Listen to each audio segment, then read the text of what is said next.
नमस्कार, हरियाणा न्यूज में आप सभी का स्वागत है और मैं हूं आपके साथ करण खुराना। रुक करेंगे सुपरफास्ट 100 का।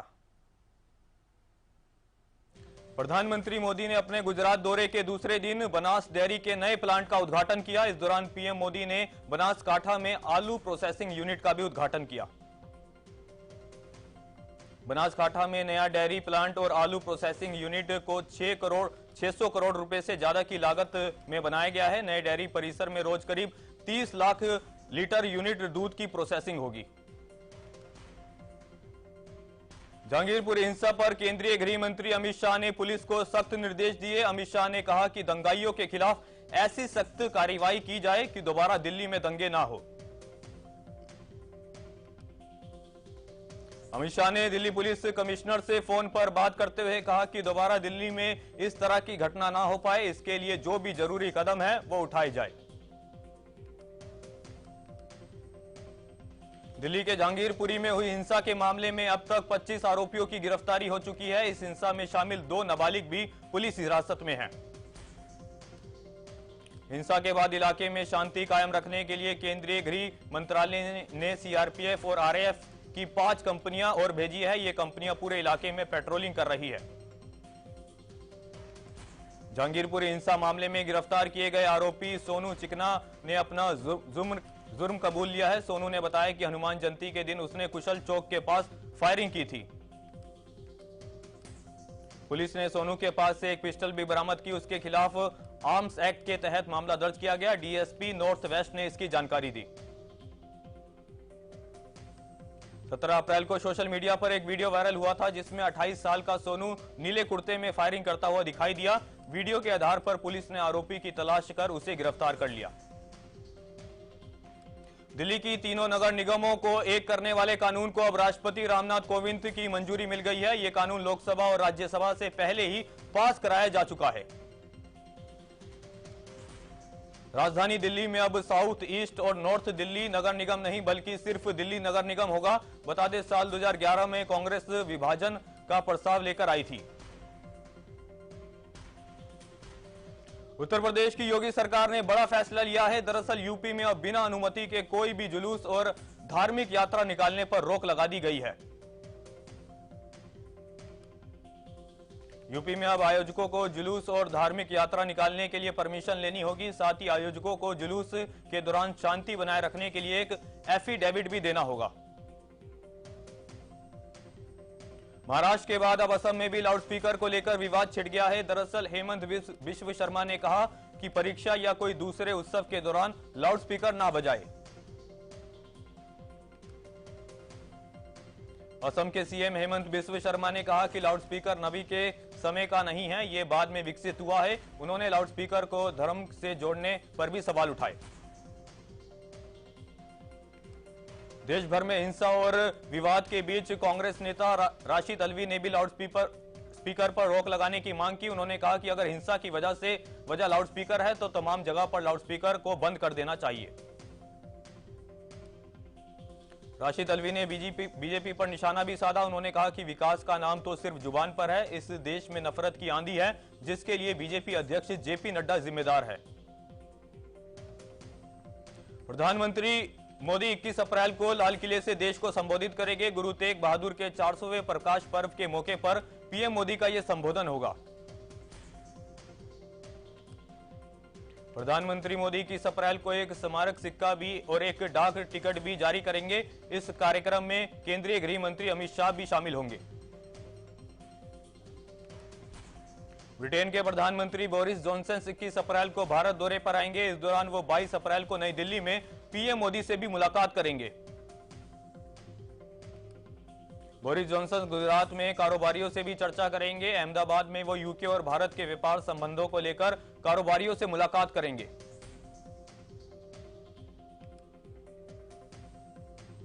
रूस और यूक्रेन के बीच जंग को लगभग 2 महीने पूरे होने वाले हैं। इस दौरान दोनों देशों को काफी नुकसान उठाना पड़ा है। यूक्रेन ने रूस को उम्मीद से कई ज्यादा नुकसान पहुंचाया है। यूक्रेन के मुताबिक इरपिन में रूसी हमलों में 259 लोगों की मौत हो गई, जबकि लिविस में रूसी सेना के मिसाइल हमले में 7 लोग मारे गए।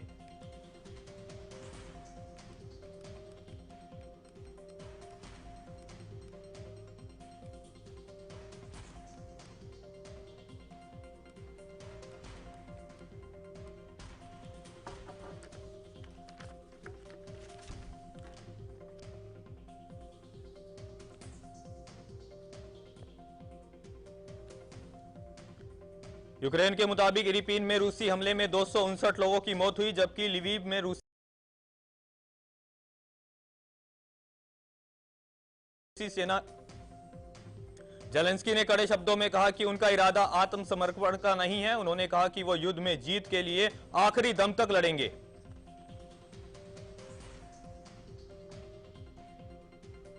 रूस के राष्ट्रपति व्लादिमीर पुतिन ने कहा कि रूस के खिलाफ पश्चिमी देशों के लगाए गए प्रतिबंध नाकाम साबित हुए हैं। पुतिन ने कहा कि इससे पश्चिमी देशों को ही नुकसान हुआ है।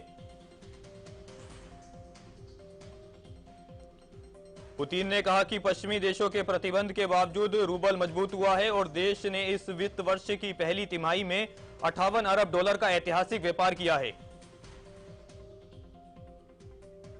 यूक्रेन के राष्ट्रपति जेलेंस्की ने कहा कि रूसी सैनिकों ने डॉनबास के लिए लड़ाई शुरू कर दी है। उन्होंने कहा कि रूस चाहे जितने सैनिक हमले करने के लिए तैनात कर ले, हम अपनी रक्षा करेंगे। यूक्रेन ने हाल ही में ब्लैक सी में रूस के सबसे बड़े जंगी जहाज को तबाह किया था। अब शिप की तबाही का वीडियो भी सामने आ गया है। यूक्रेनी मीडिया के मुताबिक कीव में जनजीवन अब धीरे धीरे पटरी पर लौट रहा है। राजधानी कीव में कई विदेशी दूतावासों ने काम करना शुरू कर दिया है। कोरोना को लेकर पिछले 2 साल से सटीक भविष्यवाणी करने वाले कानपुर आईआईटी के प्रोफेसर मणिंद्र अग्रवाल ने बड़ा दावा किया। उन्होंने कहा कि देश में अब कोरोना की चौथी लहर आने की संभावना कम है। कानपुर आईआईटी के प्रोफेसर ने कहा कि अगर चौथी लहर आती है तो वो ज्यादा घातक नहीं होगी, क्योंकि अब तक कोई नया म्यूटेंट नहीं आया है।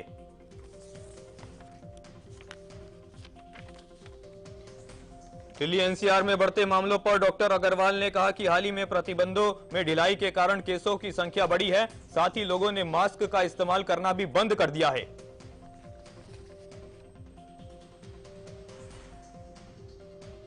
देश में कोरोना के मामलों में एक बार फिर बढ़ोतरी देखने को मिल रही है। पिछले 24 घंटे में कोरोना वायरस के 1247 नए केस सामने आए।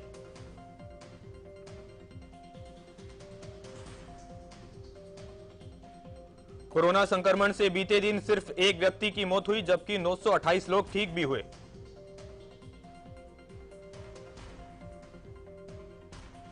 कोरोना संक्रमण से नए मामलों की पुष्टि के बाद अब देश में कुल 11,000 से ज्यादा एक्टिव केस है।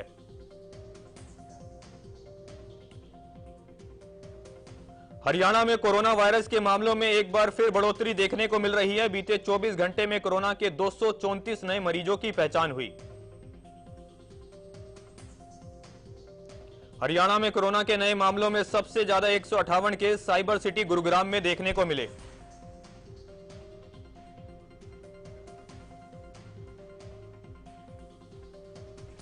पिछले 24 घंटे में 148 कोरोना मरीज रिकवर होकर घर भी लौटे हैं। बीते एक दिन में 34,000 से ज्यादा लोगों को कोरोना वैक्सीन की पहली और दूसरी डोज लगाई गई।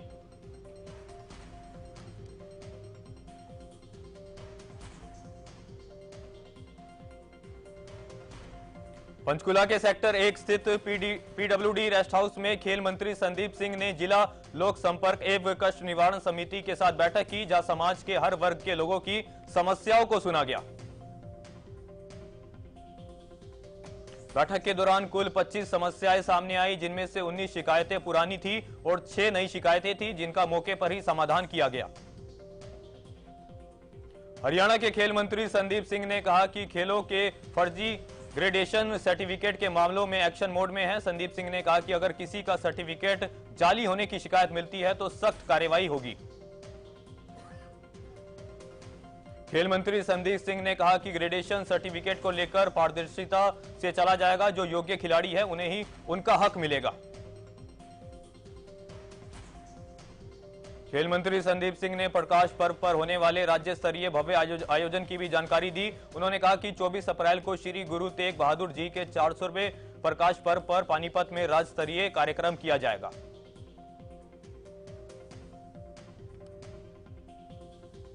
नियम 134A के तहत दाखिले समेत कई मांगों को लेकर हरियाणा यूथ कांग्रेस ने राज्यपाल बंडारू दत्तात्रेय से मुलाकात की। इस दौरान उन्होंने राज्यपाल को ज्ञापन भी सौंपा। हरियाणा यूथ कांग्रेस के ने 134A के तहत गरीब छात्रों के दाखिले को बहाल करने की मांग की। साथ ही संस्कृति मॉडल स्कूलों में अंग्रेजी माध्यम के शिक्षक लगाए जाने की भी मांग की। यूथ कांग्रेस के प्रदेश अध्यक्ष दिवांशु ने कहा कि सरकार अगर मांगों पर ध्यान नहीं देती है तो यूथ कांग्रेस कड़ा रुख अपनाएगी। सोनीपत के अग्रवाल सत्संग भवन में स्वास्थ्य मेले का आयोजन किया गया, जहां लोकसभा सांसद रमेश कौशिक ने मुख्य अतिथि के तौर पर शिरकत की। रमेश कौशिक ने हरियाणा में गेहूं की खरीद को लेकर कहा कि एमएसपी के भाव से किसानों की गेहूं की खरीद की जा रही है। किसानों को एमएसपी से भी ज्यादा भाव मिल रहा है। रमेश कौशिक ने कहा कि जिनकी आय 1,80,000 रुपए या उससे कम है, उन सभी को आयुष्मान हेल्थ कार्ड दिया जाएगा, जिससे कि उन्हें फ्री इलाज और दवाइयां मिल सकेगी। नगर निगम चुनाव को लेकर फरीदाबाद में सेक्टर 12 लघु सचिवालय में 45 वार्डों के लिए आरक्षित होने वाले वार्डों को लेकर ड्रॉ निकाला गया। इस 12 वार्डों में से 25 वार्डों को जनरल कैटेगरी में रखा गया। 15 वार्डों के साथ ही 13 वार्ड को महिलाओं के लिए आरक्षित किया गया। इसके साथ 2 वार्ड एससी महिलाओं के लिए आरक्षित किए गए और 2 वार्ड पिछड़ा वर्ग के लिए आरक्षित किए गए।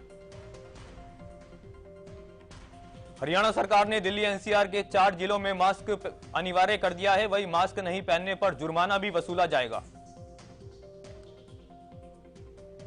हरियाणा के गुरुग्राम, सोनीपत, फरीदाबाद और झज्जर में मास्क अनिवार्य किया गया है। इन जिलों में कोरोना के बढ़ते खतरे को देखते हुए मास्क अनिवार्य किया गया। अंबाला पुलिस ने महिला नशा तस्कर और उसके पति और पूर्व कांग्रेस पार्षद राजेश के खिलाफ बड़ी कार्रवाई की। इस कार्रवाई के तहत पुलिस ने उनके एचडीएफसी बैंक के खाते को सीज कर दिया है।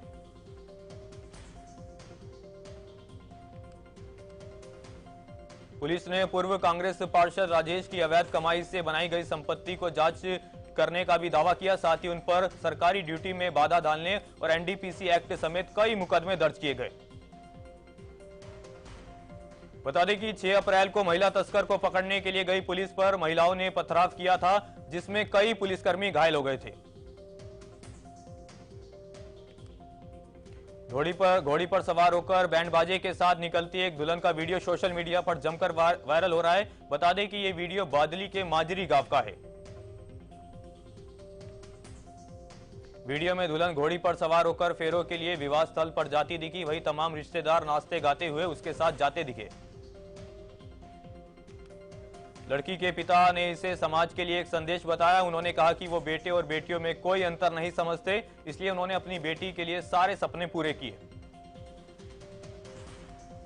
यमुनानगर में गेहूं की खरीद को लेकर आ रही समस्याओं को लेकर किसान जिला उपायुक्त से मिलने पहुंचे। इस दौरान किसानों ने उपायुक्त से मांग करते हुए कहा कि मंडियों में किसानों के साथ हो रही लूट को बंद किया जाए। भारतीय किसान यूनियन के जिलाध्यक्ष संजू गुदियान ने कहा कि अनाज मंडियों में आढ़ती किसानों से कई तरह के खर्च बताकर पैसे ले रहे हैं। इसके साथ ही मंडियों में गेहूं के उठान की समस्या भी लगातार बनी हुई है।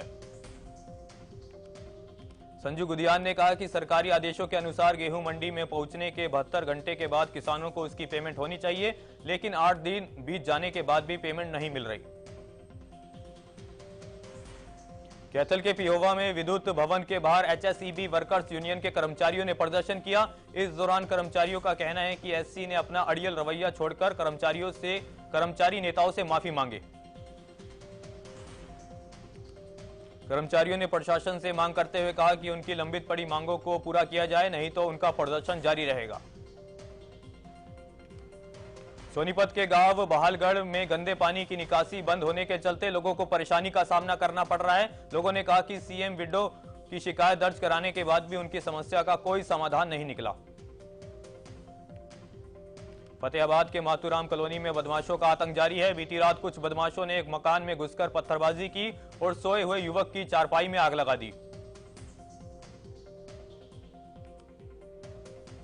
झज्जर जिले में एक दिल दहलाने वाला मामला सामने आया है। दरअसल जिले के बहादुरगढ़ में एक 10 साल के बच्चे की निर्मम हत्या कर दी गई।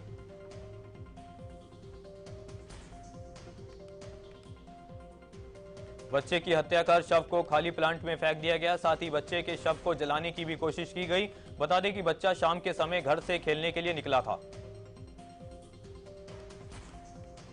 मृतक की पहचान 10 वर्षीय मनीष के रूप में हुई है। यह वारदात लाइन पार के सुभाष नगर कॉलोनी के पास हुई। वहीं पुलिस ने मामले की जांच शुरू कर दी है। पानीपत में समालखा के रहने वाले जेसीबी ठेकेदार की कुछ लोगों ने पीट पीट कर हत्या कर दी। साथ ही अपने इस कारनामे का वीडियो भी रिकॉर्ड किया। हत्या के आरोपियों को ठेकेदार मिट्टी उठाने का काम दिया करता था और बीते कुछ समय से ठेकेदार आरोपियों से काम के पैसे मांग रहा था, लेकिन ठेकेदार को पैसे देने के बजाय उसकी बेरहमी से हत्या कर दी। सोनीपत की पारकर सोसाइटी में दो पक्षों के बीच जमकर लाठी डंडे चले। हमले में कई लोग घायल हो गए। वहीं एक युवक को 17 टांके भी लगे। स्थानीय लोगों के मुताबिक सोसाइटी के ही एक युवक ने कुछ लोगों को बुलाकर सोसाइटी के दूसरे युवक और बाकी लोगों पर हमला किया। इस घटना से कुछ समय पहले ही दोनों पक्षों के बीच विवाद हुआ था। पुलिस को मामले की शिकायत मिलने पर पुलिस देरी से पहुंची, जिसके चलते सोसाइटी निवासियों ने हुड़दंग और पुलिस की लापरवाही को लेकर रोष प्रदर्शन किया और कार्रवाई की मांग की। दिल्ली से सटे गुरुग्राम में स्कूल वैन की चपेट में आने से 4 वर्षीय मासूम की मौत हो गई। बता दें 4 वर्षीय सिद्धार्थ नाम का मासूम लिटिल वर्ल्ड प्ले स्कूल में पढ़ता था। लिटिल वर्ल्ड प्ले स्कूल में पढ़ने वाले सिद्धार्थ को जिस स्कूल वैन ने घर पर उतारा उसी ने कुचल दिया। यह दर्दनाक हादसा ड्राइवर की लापरवाही की वजह से हुआ। परिजनों ने आरोप लगाया कि ड्राइवर की लापरवाही की वजह से 2 बहनों के भाई की जान चली गई। इसके साथ ही बच्चे के परिजनों ने गुरुग्राम के पुष्पांजलि अस्पताल पर भी लापरवाही के आरोप लगाए। सिद्धार्थ के पिता ने आरोप लगाया कि एक्सीडेंट के बाद जब सिद्धार्थ को अस्पताल लाया गया तो पुष्पांजलि अस्पताल ने ठीक से इलाज नहीं किया। फिलहाल पुलिस स्कूल और अस्पताल दोनों के खिलाफ जांच कर रही है। फांसी में चारा भरकर जा रहे ट्रैक्टर ट्रॉली की आइस कैंटर के से ओवरटेकिंग के चलते टक्कर हो गई, जिससे मौके पर ही ट्रैक्टर ट्रॉली पलट गई। गनीमत रही कि हादसे के दौरान कोई जान माल का नुकसान नहीं हुआ और दोनों वाहन सवार सुरक्षित बताए जा रहे हैं। दोनों ट्रैक्टर ट्रॉली तो शाम बलियाली की ओर जा रही थी। नूह जिले के गांव में अवैध रूप से चल रही पटाखा फैक्ट्री में अचानक विस्फोट हो गया। वही हादसे के बाद आग लगने से करीब 13 लोग घायल हो गए। फैक्ट्री में अचानक धमाका होने से गांव में अफरा तफरी मच गई और आसपास के कई बच्चे मकानों में भी नुकसान पहुंचा है। वही हादसे में घायल हुए लोगों को उपचार के लिए मेडिकल कॉलेज में भर्ती कराया गया। जानकारी के मुताबिक फैक्ट्री में 4 दिन पहले भी एक बड़ा हादसा हुआ था और स्थानीय लोगों ने फैक्ट्री संचालक के खिलाफ कार्रवाई की मांग की थी, लेकिन पुलिस की तरफ से कोई कार्रवाई नहीं की गई। प्रधानमंत्री मोदी को पत्र लिखने के मामले में पाकिस्तान के लोगों ने पीएम शहबाज शरीफ की निंदा की। पत्र के लहजे को लेकर लोगों ने कहा कि पाकिस्तान भारत के आगे क्षमा याचना कर रहा है। पाकिस्तान के पूर्व प्रधानमंत्री इमरान खान ने गिफ्ट बेचने के मामले में बयान दिया। उन्होंने कहा कि ये तोहफे उनके हैं, इसलिए ये उनकी मर्जी है कि वो गिफ्ट बेचे या ना बेचे। पाकिस्तान की आतंकवाद रोधी अदालत ने श्रीलंकाई नागरिक की पीट पीटकर हत्या किए जाने के मामले में 79 लोगों को दोषी ठहराया। अदालत ने 6 आरोपियों को मौत की सजा सुनाई, जबकि 7 को उम्र कैद की सजा सुनाई गई। इंडोनेशिया में मंगलवार को भूकंप के तेज झटके महसूस किए गए। जानकारी के मुताबिक भूकंप की तीव्रता रिक्टर स्केल पर 6.0 बताई जा रही है। स्वीडन के कई शहरों में कुरान जलाने के मामले को लेकर दंगे भड़क गए। बता दें कि इस दंगे में अब तक 40 लोग घायल हो चुके हैं। स्वीडन के एक धुर दक्षिणपंथी और विरोधी समूह में गुरुवार को कई शहरों को कुरान जलाने के कार्यक्रम शुरू किया गया था, जिसके बाद स्वीडन में गुरुवार से रविवार तक हिंसा जारी रही। कुरान जलाने के मामले को लेकर ईरान और इराक ने विरोध जताया है। वहीं सऊदी अरब ने इसे जानबूझकर उकसाने वाली हरकत करार दिया। तुर्की के इस्तांबुल शहर के एक रिहायशी बिल्डिंग में बड़ा धमाका हुआ। बता दें कि इस धमाके में 10 लोग घायल हो गए। वहीं बिल्डिंग में फंसे लोगों को बाहर निकालने का काम जारी है।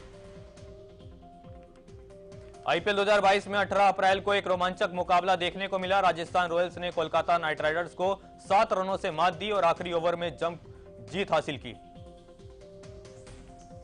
स्टार फुटबॉलर क्रिस्टियानो रोनाल्डो के नवजात शिशु का निधन हो गया। रोनाल्डो कि वाइफ जुड़वा बच्चों के साथ प्रेग्नेंट थी और डिलीवरी के दौरान ही बेटे का निधन हो गया। भारत के पूर्व स्पिनर हरभजन सिंह ने सनराइजर हैदराबाद के तेज गेंदबाज उमरान मलिक की तारीफ की। भज्जी ने कहा कि उमरान मलिक को T20 वर्ल्ड कप के लिए टीम इंडिया में जगह मिलनी चाहिए। भारतीय क्रिकेट टीम को जून में दक्षिण अफ्रीका के खिलाफ 5 और आयरलैंड के खिलाफ 2 T20 इंटरनेशनल मैच खेलने हैं। ऐसे में आईपीएल में अपनी तेज गेंदबाजी से सनसनी फैलाने वाले उमरान मलिक को नेशनल टीम में मौका मिल सकता है। सिनेमाघरों में अच्छी सफलता पाने के बाद फिल्म द कश्मीर फाइल्स अब OTT प्लेटफॉर्म पर रिलीज की जाएगी। बता दें कि फिल्म को OTT प्लेटफॉर्म ZEE5 पर रिलीज किया जाएगा। सोशल मीडिया पर अमिताभ बच्चन की फैमिली की एक ग्रुप फोटो वायरल हो रही है। इस फोटो में उनके परिवार के सभी सदस्य एक साथ नजर आए। साउथ एक्टर जूनियर NTR ने हनुमान दीक्षा ली। इसके तहत उन्होंने 21 दिनों तक नंगे पैर रहने और सात्विक खाना खाने का प्रण लिया।